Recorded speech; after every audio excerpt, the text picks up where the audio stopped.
Hello, ladies and gentlemen. Welcome back to another episode here on African Confessions. The following story that you're going to be listening to, it comes from a translation of a message that I received. The translation of that message, it reads like this.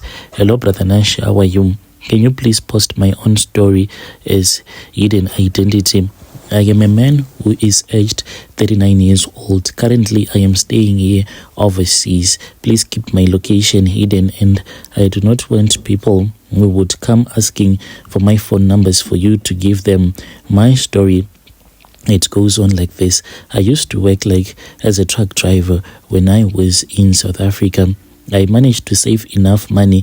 Then I bought this other truck, and then I was using that truck to carry loads between South Africa, Zambia, and Zim. I made so much money, and partly because I am someone who is very stingy. So when it came to working, whenever I would get something, I would squeeze each and every little cent out of the money that would have been given to me.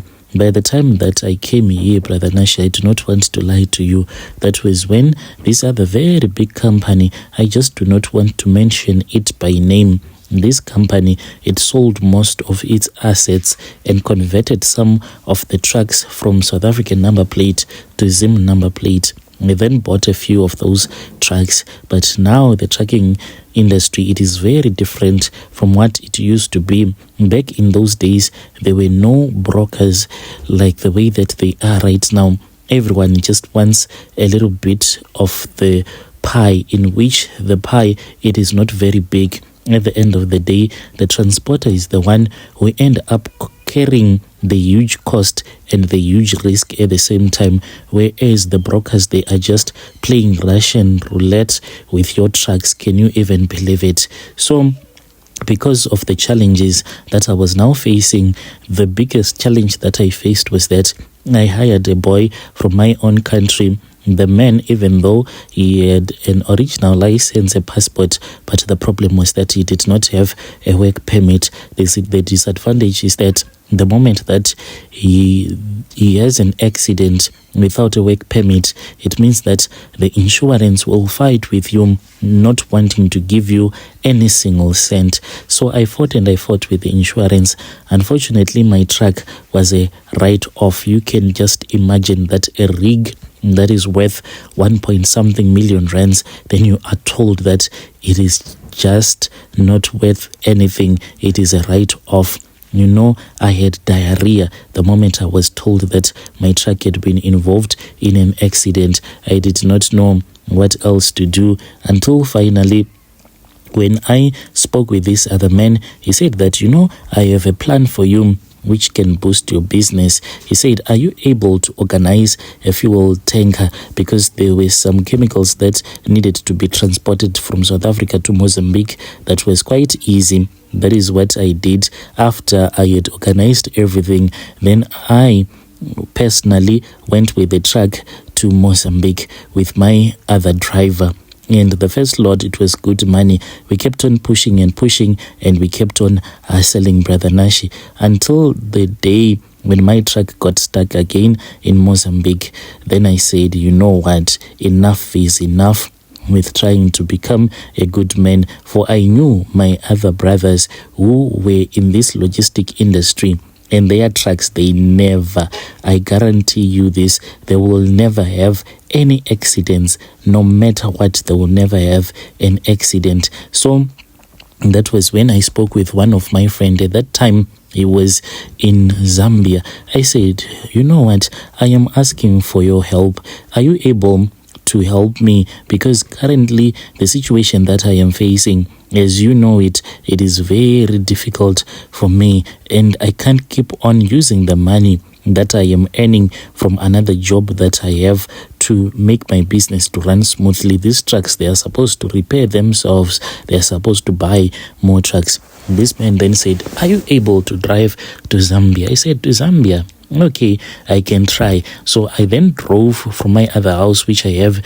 in Jozi. Then I went all the way to Zambia. When I was in Zambia, I found out that it was at a traditional healer's place there. That was when the rituals were done. Those rituals, Brother Nashi, These were the rituals that were going to protect my trucks whenever they were on the road. Then I'll be able to protect these trucks and no accidents will ever happen. So, Brother Nashi, I was told that I needed to buy a goat. That was when I bought that goat, and then I slaughtered that goat, and I was told to put the blood in a bucket mixed with some herbs and some water, and I was told that I needed to go and bath. I went and I bathed myself using all of the blood as well as the herbs, and then I returned back to the consultation room. I was taken throughout the night in this other room, which was very scary. This room did not even have a door. During the night,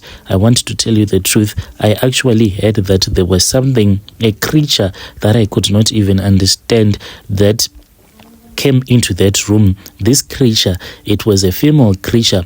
For what it did was that it slept with me. That was the most painful sex that I had ever had in my entire life. I do not want to lie to you. To this very day, whenever I am with a woman, I make sure that I hide my manhood from her, simply because of those marks that I have on my manhood. Because after I had slept with that creature, my manhood was very painful. When I woke up, it was as if someone had been cutting my manhood. That was the most painful thing that had ever happened to me. Brother Nashi, the very next morning, I was then taken to another room at that place where I was cleansed. I was cleansed, Brother Nashi, by these other women. They were not even scared of seeing me naked, as well as making sure that they cleanse my manhood. Brother Nashi, after that, I was told that my trucks now, they were safe to be on the road. So I was given more charms. These charms, I was specifically told that when my son was going to be 6 years old, he was going to be very sick. And yes, he became so sick at the age of 5. Then by the age of 6, he had passed away. My son, after he had passed away, I went and I buried those charms at his grave. And this I did. It was in the middle of the night as well.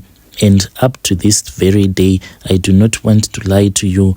My trucks, they are forever protected on the road. Even if it happens that my driver misbehave in any kind of way, he can type from Cape Town to Zambia, being on the phone, disobeying the rules of the road, but my trucks will never have an accident because there are 2 angels. This was what I was told by that Zambian witch doctor. These 2 angels, they travel with a truck, one in front, one at the back, always protecting them at all costs.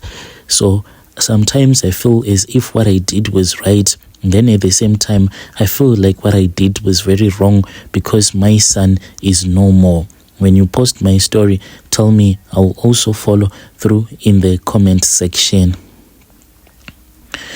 Dear listeners, right there was a message that was sent to me by one of our brother, and that was the translation of that message that was sent to me. Strange things indeed, they do happen in this world. Can you just imagine?